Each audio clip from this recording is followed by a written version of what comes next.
Now, to the coronavirus pandemic, CBS News has learned that the FDA could fully approve Pfizer's vaccine sometime next week. This comes as the pace of first-dose vaccination slows for a sixth consecutive day. Experts say full approval may convince more people to roll up their sleeves.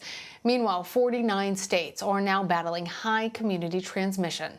The Delta variant accounts for nearly all circulating cases. The strain is devastating the South, in particular, where hospitalizations are spiking. Manuel Bojorquez reports. Florida has once again broken its record for COVID-19 hospitalizations with more than 17,000 patients. At this rate, 3 out of 4 hospitals in the state could face critical staff shortages in the next week. To ease the crunch, the state says it is setting up more than a dozen clinics for monoclonal antibody treatments. We've already gotten great feedback from people who went in, were feeling really bad, did it, and 24, 48 hours later started feeling much better. The virus-fighting antibodies created in a lab do not have full FDA approval.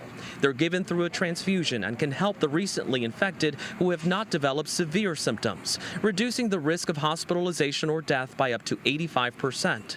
Though at this clinic in hard-hit Jacksonville, a photo showed some are arriving extremely sick. The really key to the success of the monoclonal antibodies is early intervention. Palm Beach County Dr. Maureen Willihan says the therapy and being vaccinated helped her quickly recover from a breakthrough infection. It is a game changer at the very least. But you don't want people to rely on this to not get the vaccine or not mask up or not social distance while there's so much virus around.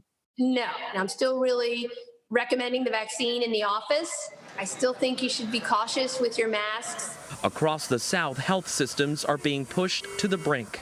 In Mississippi, one hospital is having to set up a second field hospital to handle cases. In Texas, school districts that defied the governor and ordered masks in schools won the backing of the state Supreme Court for now. And while more states and private companies consider vaccine mandates, San Francisco became the first city to require proof of full vaccination to go inside businesses. In Florida, the impact goes beyond hospitals. The city of Orlando is urging residents to cut back on water usage due to a shortage of liquid oxygen, which is used to purify the water, but is also in high demand to treat COVID-19 patients. Lana? Oh, those ripple effects. Manny, thank you. Dr. Taison Bell joins me now. He's a critical care and infectious disease physician and the medical ICU director at the University of Virginia. Dr. Bell, always good to have you on the show. So according to the CDC, Maine is now the only state without high community transmission. What are your biggest concerns about the virus right now? Well, thanks for having me on, Lana. And yes, we've seen that the Delta variant, just like it has in other countries, has now become pretty much the predominant variant that's driving cases across the country. We do have hotspots that are concentrated in the Southeast, but almost all states now have high community transmission. So this is the time when we really need to buckle down and reinforce mitigation measures, masking up, social distancing, hand hygiene, all the things that we know prevents the spread of virus, because this is the time when we have a chance to really cut down on spread. And if we don't, then we're just going to have many more people infected, and you'll see more and more hospitals get overwhelmed and seen just like we saw last year. And we've been seeing a rise in pediatric coronavirus cases and hospitalizations in recent weeks. As we've previously discussed, our own kids and other children under 12 are not yet able to be vaccinated yet. So where are young kids most likely to contract the virus? And what is the latest on pediatric vaccine approval? Good questions. And this is, of course, personal to me. I have a 7-year-old and a 3-year-old who are about to start second grade and preschool, respectively. So what we know so far about COVID-19 and Delta variant in children, it's unclear at the moment whether the virus is more deadly on a personal basis. But we do know that it's much more transmissible. So we don't know if we're seeing more children that are getting infected and hospitalized because of this reason, or if there's just more community-wide transmission and kids are getting kind of scooped in with everyone else. Now, that does mean that we have to be very careful when it comes to keeping children safe, because we know that mitigation measures work. And as far as trying to keep children safe, some of the best things that we can do is make sure that the adults that are around them are fully vaccinated, and that we're still enforcing mask mandates inside, and especially in the indoor setting, and physical distancing. Now, I live in a district that fortunately has been very proactive about these measures. So my son and my daughter are both going to buildings where the adult vaccination rate is close to 100%. They're enforcing mask mandates, and I can feel very safe about that situation despite the Delta variant. But in these areas that have mask optional, low vaccination rates, this is something that's very concerning going into the fall.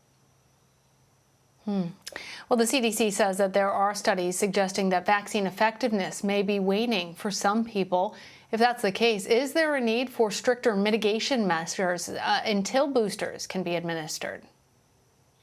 That's a good question because the data for the CDC has really talked about vaccine effectiveness, whereas the talking points that the administration has put out to this point has really been around preventing hospitalization and death.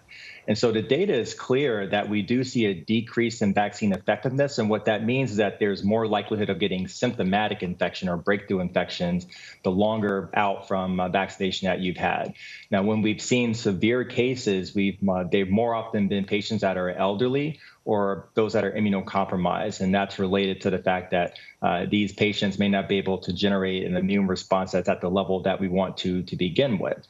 So talking about boosters and opening it up to 18 and above and a healthier population is kind of shifting the goalposts a little bit. But it seems the administration is trying to get ahead of this, and there's a potential that we could have more severe disease in younger populations, and that's why they're focusing on trying to open up boosters. But of course, in the meantime, we have to keep in mind that vaccination is not going to be the way out of a surge. We really have to stop the chain of transmission at the moment, and that means trying to prevent the people infected tomorrow from getting infected. And that's why mitigation factors are so important. We really can't put our eggs in one basket here. We have to pair vaccination with masking, physical distancing, hand hygiene, all the other things that we know that works. This is how we really turn the tide of the surge. Really need to use every tool in our toolkit for this. One more question, though, about these booster shots, because earlier this week, the Biden administration recommended recipients of the Pfizer and Moderna vaccines should get booster shots 8 months after initial vaccination. But some scientists have argued that this decision is premature and that it also might promote global vaccine inequity, which is something that you and I have discussed previously. So I'm just wondering what's your take on that?